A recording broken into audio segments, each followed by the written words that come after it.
Desculpe interromper a música que o Braulio se internece tanto com ela. Gosto muito. Mas eu quero ler para nós aqui Mateus, no capítulo 20, e quero ler do verso 1 ao 16, que diz assim, Jesus falando, não esqueça, contando uma parábola que tinha como contexto o fato de que os religiosos de Israel estavam absolutamente incomodados com as companhias de Jesus, como cura, graça, acolhimento, bondade, inclusividade, solidariedade eram expressos por Jesus por todos aqueles que a religião considerava amaldiçoados na vida. E a graça de Deus se manifestava na vida dos pequeninos, pobres, marginalizados, doentes, endemoninhados, angustiados, aflitos, pecadores feridos por seus próprios pecados e que vinham a Jesus e ele deles se fazia amigo, não de cumplicidades, mas amigo de libertação. E aí os religiosos de Israel se enfureciam com a manifestação da graça de Deus sobre essas pessoas. É o que essa parábola nos ensina quando diz, porque o reino dos céus é semelhante a um dono de casa, que é Deus, que saiu de madrugada para assalariar trabalhadores para trabalharem na sua vinha. E tendo ajustado com os trabalhadores a 1 denário por dia, mandou-os para a vinha. E a esses ele encontrou bem cedo, de manhã, e combinou, querem trabalhar para mim? A jornada de um dia é 1 denário, vocês aceitam? E eles aceitaram e foram felizes, estavam empregados. Aí, saindo pela 3ª hora do dia, ou seja, aí pelas 9 da manhã, a primeira vez ele saiu às 6. Agora, às 9 horas da manhã, chegou na praça e encontrou outros trabalhadores desocupados. E lhes disse, ide vós também para minha vinha, trabalhai lá, e vos darei o que for justo. Com esse segundo grupo ele não acertou que seria 1 denário, só com o primeiro grupo. Com esse aqui ele disse, podem ir, já são 9 horas, já perdemos 3 horas funcionais do dia, vão trabalhar, vocês sabem que o que eu faço é certo. Eu lhes pagarei o que for justo. E eles foram. Tendo saído o dono da vinha outra vez, aí por perto do meio-dia, e depois saído outra vez de novo, também por perto das 3 horas da tarde, percebeu em ambas as ocasiões da mesma forma que havia pessoas desempregadas e desocupadas, e disse a eles a mesma coisa, ide vós também para a vinha e vos darei o que for justo. E eles foram. E aí, quando deu 5 horas da tarde, diz o verso 6, esse dono da vinha saiu, faltava só 1 hora para acabar a jornada, para finalizar os trabalhos do dia. E ele foi às 5 da tarde e encontrou outros ainda que estavam na mesma praça, desocupados, e perguntou-lhes, por que estivestes aqui desocupados o dia todo? Eles responderam, porque ninguém nos contratou. Então lhes disse o dono da vinha, ide vós também para a minha vinha. A esse ele não disse nada, não disse vos darei o que for justo, apenas disse, ide para a minha vinha trabalhar, só falta 1 hora, mas vão para lá. Estabeleceu só um contrato de palavra sem barganha, sem referência. Só com os primeiros é que ele disse que era 1 denário o dia de trabalho. Ao cair da tarde, às 6 da tarde, 1 hora depois desse último grupo ter começado a trabalhar, não sei nem se chegaram a suar. Nesse momento, disse o Senhor ao seu administrador: chama os trabalhadores todos até aqui e paga-lhes o salário, começando pelos últimos, pelos que chegaram às 5 da tarde, e vai decrescivamente paga até os que chegaram às 6 horas da manhã. Vindo, portanto, os da hora 1/10, os que chegaram às 5 da tarde, recebeu cada um deles 1 denário, que fora exatamente a quantia prometida aos que foram trabalhar às 6 horas da manhã. Esses que trabalharam só 1 hora ganharam 1 denário. Chegaram os primeiros, na sua vez, pensando que receberiam, portanto, muito mais. Porém, também estes receberam 1 denário cada um. Mas, tendo-o recebido, reuniram-se e murmuravam contra o dono da vinha, dizendo: que injustiça! Ele nos disse que nos pagaria 1 denário para virmos trabalhar. Nós chegamos às 6. Para vocês ele nem disse nada. E para esse grupo que chegou agora aqui, 5 horas da tarde, ele também não disse nada.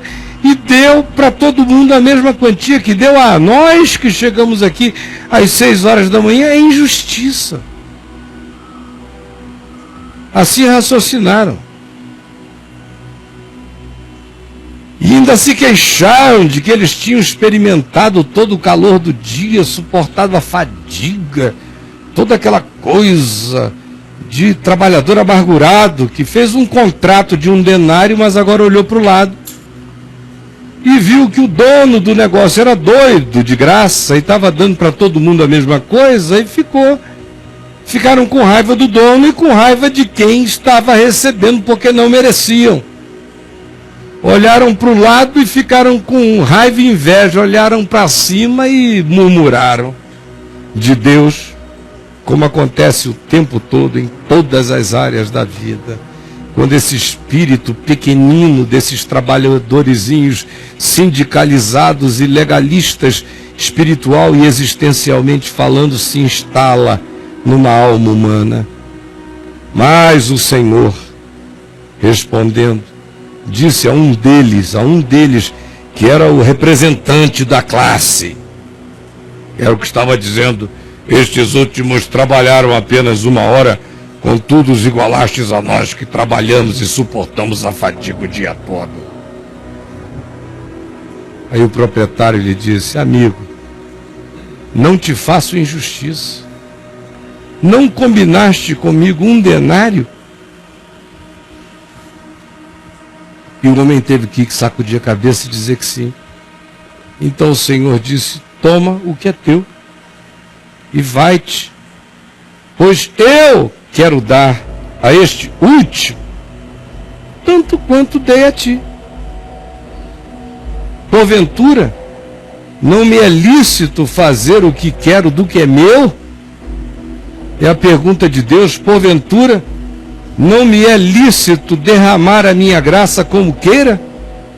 Não me é lícito soprar o meu espírito e não avisar a ninguém nem de onde ele vem, nem para onde ele vai? Porventura, não é lícito fazer do que é meu o que eu quero, distribuir minha graça como eu desejar? Considerando que tu não existias e fostes criado, considerando que criado estavas sem sentido, considerando que fui eu que te encontrei, considerando que fui eu que te propus, considerando que tu acataste e te alegraste, considerando que tu salvaste a tua vida, por que que tu estás agora amargurado pelo fato de que um outro que chegou na última hora recebeu a mesma coisa? Eu não tirei nada de ti, não fiz vaquinha com ninguém, não sou Deus de vaquinha, eu dou do que é meu a todos, não arranco de um para dar a outros e dou a cada um conforme me apraz. Toma o que é teu, vai viver, vai ser grato, porque eu continuarei livre, continuarei a abençoar aqueles a quem eu quiser abençoar, galardoar a quem eu quiser galardoar, honrar a quem eu quiser honrar. ser excessivo em misericórdia com quem eu quiser ser excessivo em misericórdia, e saiba o seguinte: o pior que você pode receber de mim é o que eu te prometi. É o pior. Eu não te prometi 1 denário e eu te dei 1 denário. O pior que se pode ter de Deus é justiça. E o melhor que se pode ter de Deus é graça indizível. Quem faz contrato com Deus recebe o que de Deus contrata. Quem não faz contrato com Deus, mas apenas ouve-lhe a voz e atende à indicação dele que diz: vai, vive, sê, trabalha e vai, sem ficar preocupado com quanto vai receber, sabendo que ele é bom, que ele é justo, que ele é gracioso, esse será surpreendido e receberá muito mais do que pediu, pensou, imaginou, e nesse caso nem pediu, nem pensou e nem imaginou. Foi, se entregou, creu e foi. Pior, meu amigo, que você pode receber de Deus é justiça, e justiça é o que todo mundo diz que quer, né? Não é isso? De Deus, pior que se pode receber é justiça. Não é o que a gente reivindica o dia inteiro, justiça? Pois é, de Deus a gente, no mínimo, recebe justiça. Mas quando a gente confia nele, e não faz contratos, e não estabelece referências, simplesmente, sem lógica nenhuma, crê que se ele disse pode ir, que você não se arrependerá e a gente vai, a gente frequentemente é surpreendido por aquilo que está para além de tudo que tem a relação de causa e efeito com as obras das nossas mãos. Mas aí é que a graça de Deus começa a fazer mal ao coração humano. É quando a gente começa a questionar a distribuição de coisas, de oportunidades, de dons, de talentos, de perdão, de ocasião.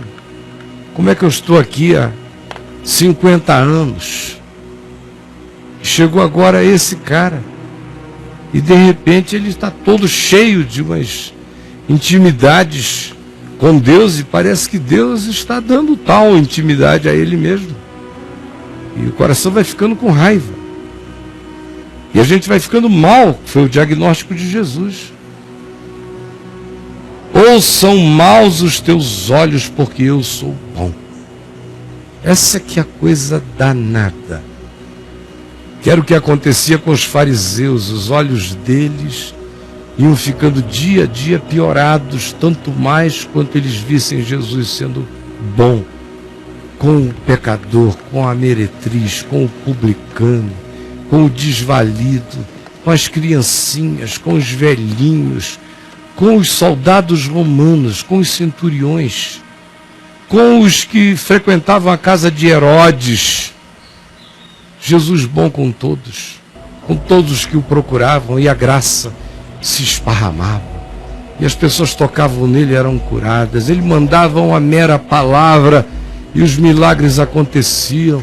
Ele atravessava o mar da Galileia para libertar um endemoninhado num cemitério pagão, e voltava de lá e entrava na sinagoga sem fazer ablução e nem lavagem de purificação. Era uma extravagância, era uma violação de leis. Ele curava no sábado. Ele não estava nem aí para as solenidades das festas. Se ali houvesse um homem com barriga d'água, com hidropisia, gemendo, ele curaria. Ele tirava qualquer um do buraco, mesmo no dia mais solene, na hora mais inoportuna para as etiquetas da religião. E eles iam ficando, esses que eram os guardiões das realidades de Deus a serem conservadas em formol, odiavam a liberdade da graça, odiavam essa liberdade de Deus de dar a quem quer como Ele quer, de dizer que não depende nem de quem quer nem de quem corre, mas de usar o Senhor de misericórdia para conosco. E foi assim a vida inteira. O que vocês acham que aconteceu no coração de Caim? Ele preparou aquele negócio todo, deve ter dado um trabalho danado. Colher todas aquelas melhores frutas, das melhores cores, dos sabores e espécies mais diversas e variadas. Montar aquele altar colorido, o altar de Caim devia ser uma coisa linda, do ponto de vista estético, e demorada e trabalhosa. Mas o coração dele estava ali, ele estava decorando algo para Deus, ao invés de estar se derramando para Deus, era para fora.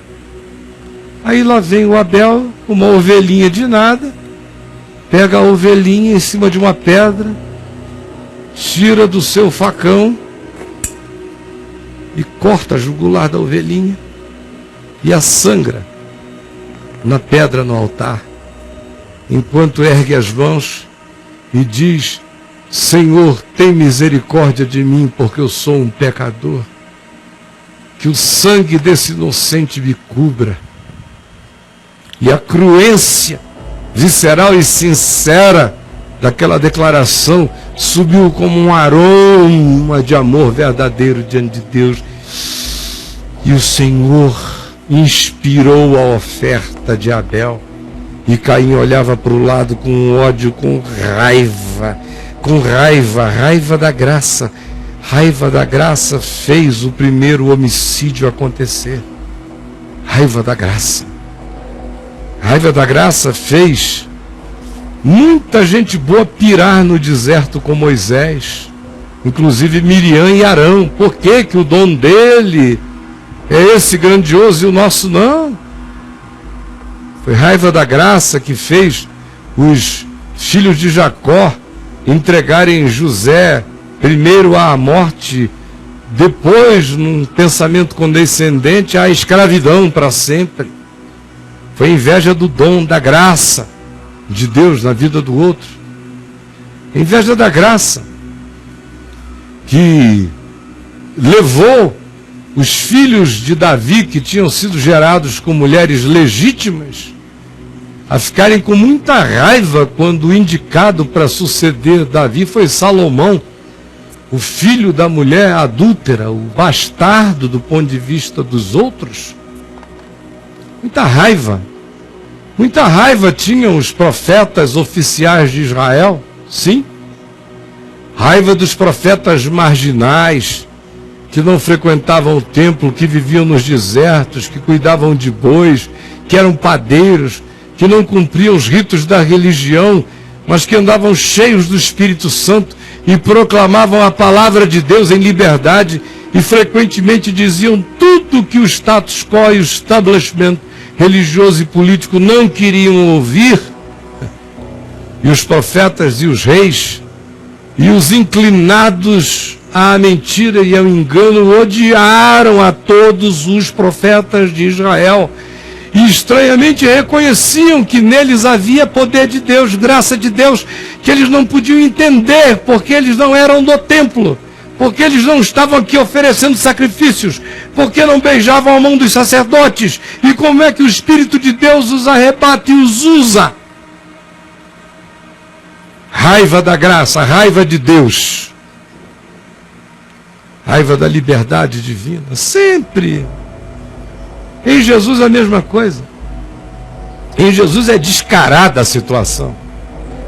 O Evangelho é sobre isso. É a raiva que o legalismo, que estabelecia salvação pela porta da religião e das suas observâncias, sentia de Jesus, que dizia: eu sou a porta, e quem entrar por mim será salvo, entrará e sairá e achará pastagem e terá liberdade de ir e vir. Eu vou cuidar de todos, eu sou a porta, e quem não entrar por mim é ladrão e salteador. E disse: e todos os que vieram antes de mim eram mercenários, ladrões e salteadores.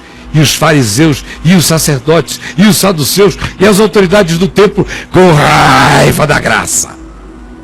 Raiva da graça o tempo todo, a ponto de que todos os evangelhos nos dizem unanimemente que foi por inveja que eles o entregaram.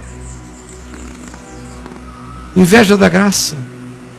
Quando Jesus ressuscitou Lázaro, que foi a última gota, pertinho de Jerusalém, todo mundo vendo, um homem podre há 4 dias, e Jesus simplesmente disse: vem para fora, Lázaro.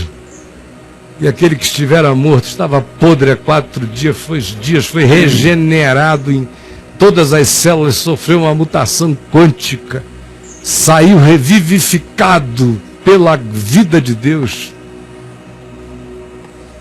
não ressurreto dentre os mortos, mas tirado da morte para esta dimensão. E aí, quando eles ouviram essa história, disseram: pronto, acabou, agora a gente tem que matar e já, porque não dá para competir com ele. Não dá para competir com ele.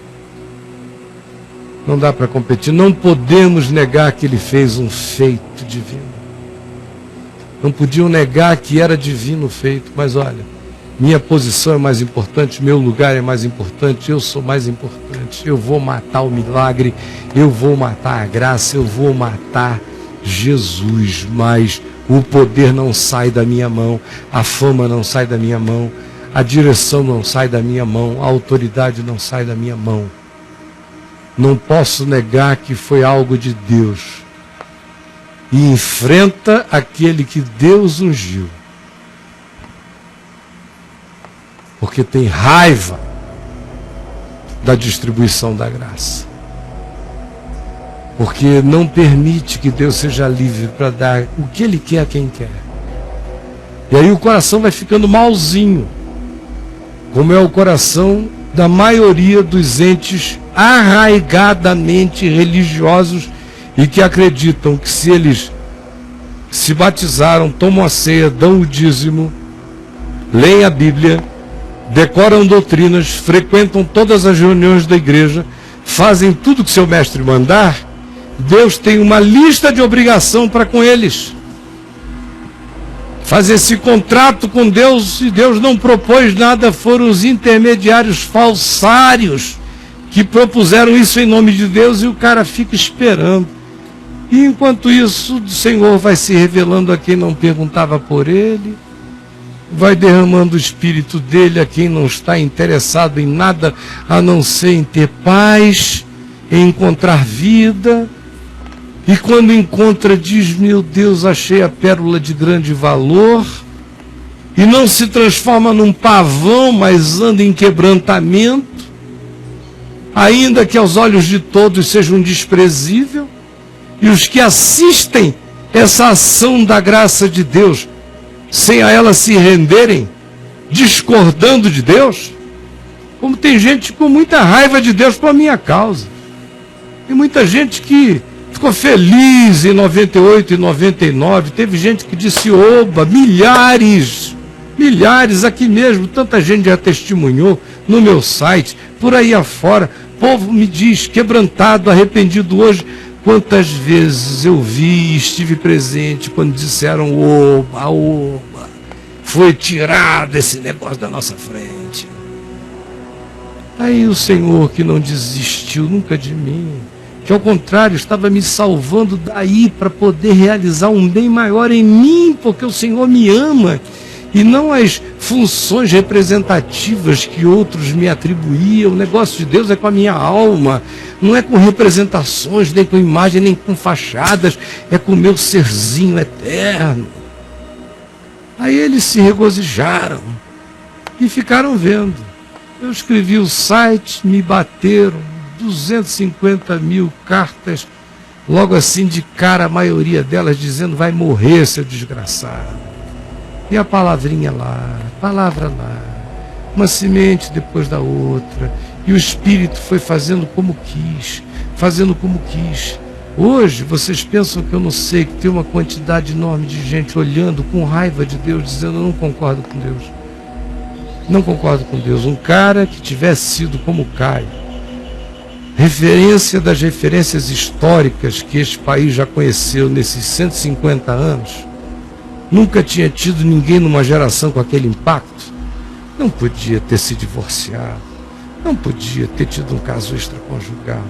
Não podia, além de tudo, não ter querido ficar arrependidamente na igreja evangélica, aceitando todas as nossas disciplinas. Ele não tinha esse direito. Então agora está morto para nós. Ainda que esteja vivo para Deus, está morto para nós. E eles acham que a raiva é de mim que eles estão sentindo, os coitadinhos. Migão, minha querida, meu querido, você está sentindo a raiva da graça. Porque eu não tenho poder de seduzir Deus, não. Eu só sou eu, e Ele me ama, e eu amo. Amém. Dos pecadores eu sou o principal, justamente por isso, onde abundou o pecado, superabundou a graça. E eu não tenho nada a ver com isso. Ele só disse: Caio, olha, todo mundo diz que já passou da hora, que já é a 1/10 hora da tua vida. Eu não vou te dizer o que eu vou fazer. Vai. Eu fui, sem saber o que ia acontecer. Quando ele me chamou a primeira vez, aos 18 anos de idade, 6 horas da manhã, ele até contratou algumas coisas comigo, ele cumpriu todas, na maior justiça. Ele disse que me usaria, que tudo aquilo que aconteceu na minha vida eu ouvi, em 3 ou 4 palavras proféticas da maior idoneidade. E aí, quando tudo que de ruim aos sentidos de todos me aconteceu, teve gente que disse: morreu e acabou. Mas o Senhor disse: quem diz a última palavra sou eu. Não foi isso que você pregou a vida inteira lá para os discípulos de Emaús, que perguntaram quais são as últimas notícias? Tu não pregaste a vida inteira que quem dá a última notícia sou eu? Que eles estão com a notícia de 98, 99, eu já estou com a notícia desde antes da fundação do mundo. E eu nunca te deixei, jamais te abandonarei. Vai, e não me perguntes para o quê. Deixa que o mais eu farei. E eu vim. E toda vez que me perguntam se eu tenho sonhos e planos, eu digo que não tenho, porque eu não tenho nenhum. Eu estou agora vivendo a segunda experiência ministerial. Eu já fui um trabalhador do primeiro dia, da primeira hora, bem novinho, esforçado nas fadigas. E hoje eu sou um trabalhador da 1/10 hora. Hoje eu não sei o que vem pela frente. Mas ele disse: vai, e eu estou indo. E todo dia eu me surpreendo com coisas maravilhosas, lindas, incríveis, impensáveis. Mas tem gente aí com raiva, doente. Quanto mais Deus me abençoa, mais doentes e raivosos e piorados alguns ficam. Estou usando o meu exemplo para você entender do que eu estou falando, entendeu? Agora, pode pensar em qualquer outra coisa. Acontece muito em casa, na família. Tem filhos obedientíssimos, aí de repente aquela ovelha negra vai, apronta todas, um dia volta igual um pródigo, quebrantado, arrependido, os pais ficam felizes, uma festa é feita, mas os filhos ficam com raiva dos pais, não entendem, boicotam, é uma desgraça. E a comparação para um lado, para o outro. Por que ele já tem isso? Por que eu não tenho? Por que ele tão novo já alcançou e eu já trabalhei tanto e não cheguei aí ainda? E pode ir esparramando isso para todas as dimensões da vida. Casamento, namoro, relacionamento, trabalho, percepção espiritual, alegria e expressão de comunicação da verdade de Deus no mundo, ministerialmente. Tem gente que chegou ontem, hoje está abrindo a boca e tem um chafariz saindo, tem um outro aí no seminário há 14 anos e continua com a boca zipada e vai ficando com raiva da vida daquele em quem Deus faz diferente em qualquer área da vida. Então, querido, como você vê, o espectro cobre do que você quiser, o que você quiser. Tem a ver com ficar com os olhos maus ou ficar se comparando com os outros, com inveja da graça de Deus na vida do outro e com amargura diante de Deus, por achar que, conquanto Deus seja justo conosco, já que Ele fez o que Ele fez com esse que chegou agora, Ele devia pelo menos multiplicar a minha parte por 12. É essa a sua doença? É isso que está fazendo você ficar assim amargo, feio? E foi isso que desmobilizou sua alma, que foi tirando sua alegria, que você foi ficando esse ser totalmente blasé. enquanto faz orações reivindicatórias diante de Deus, escreve salmos que dizem: por que, Senhor?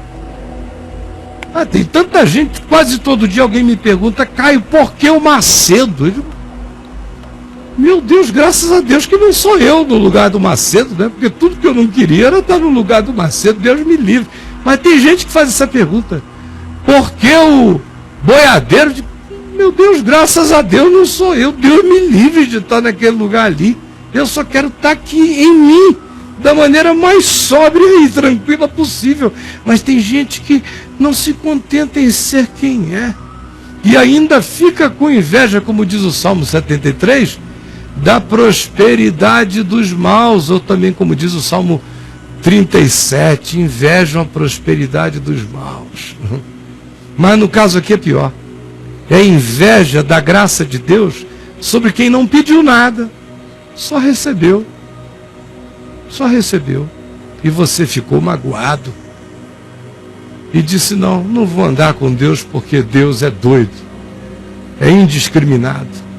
Ao invés de abraçar quem você é, o pão do seu ser cada dia, seu significado, suas oportunidades, sua mulher, seu marido, seus filhos, seu trabalho, o alcance das suas mãos, estender as mãos para abençoar onde você puder, não comparar as suas com as de ninguém, as suas são as suas.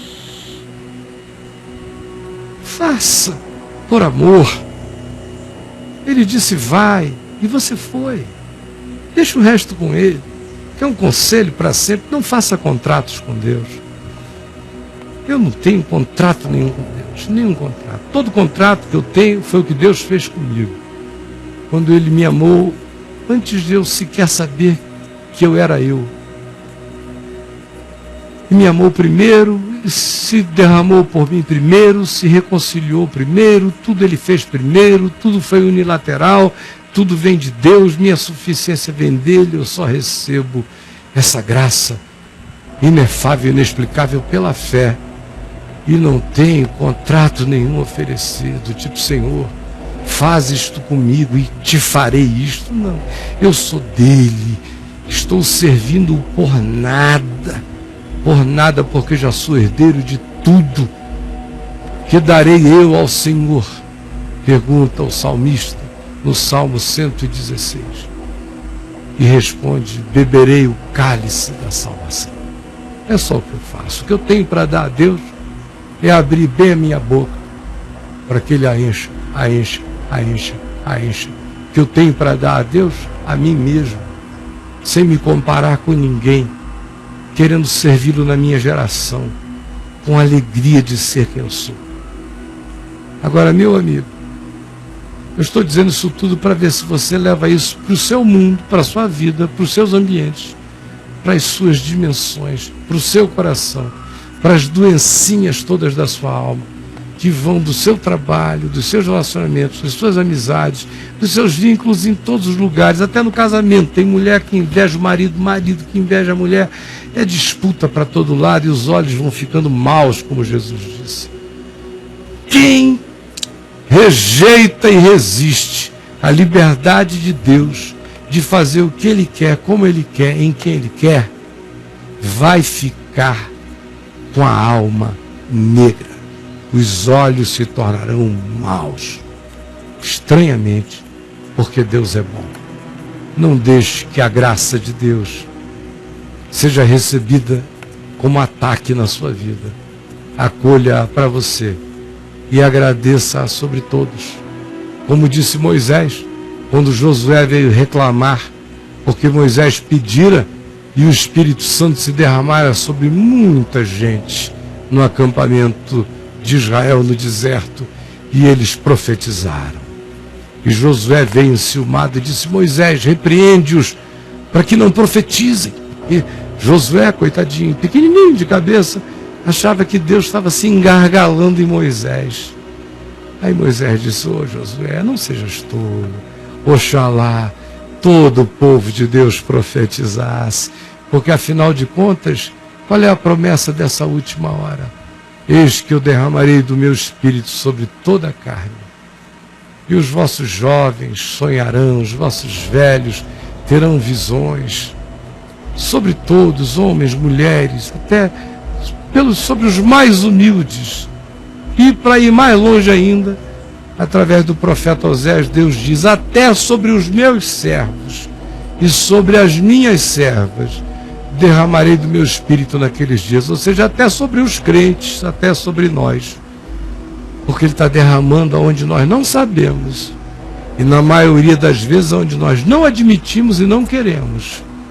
Mas se Ele derrama até sobre nós, a gente tinha que pelo menos criar vergonha na cara. E olhe, se enxergando, dizer: graças a Deus até eu sou selado por essa graça. Então se eu sou, topo do mundo e qualquer outro pode ser, e que eu não me encontre brigando contra os mistérios da graça de Deus derramados na vida de ninguém, de forma nem de modo nenhum. Eu não quero. Eu dou graças a Deus por quem sou e por tudo que Ele faça de graça na vida de todo outro ser humano. Jesus permite que essa palavra simples chegue no coração de cada um, porque ela tem o poder de salvar a gente, de nos arrancar de infernos de mesquinharia, de mediocridade, de maldades, de implicâncias, de invejas, de demôniozinhos crescendo em nós, de porcaria, do esgoto maligno guardado na nossa alma. Salva-nos disso, porque isso apodrece, isso mata, isso faz a gente ficar mal mesmo na vida. Religiosos e maus, cristãos e maus, piedosos e perversos. Que mentira! Abre o nosso entendimento e salva-nos. Fala conosco agora, é o que eu te peço, em nome de Jesus. Amém. Eu vou a um intervalo. Enquanto isso, você lota o chat. É com você agora. O Espírito de Deus está sobre nós.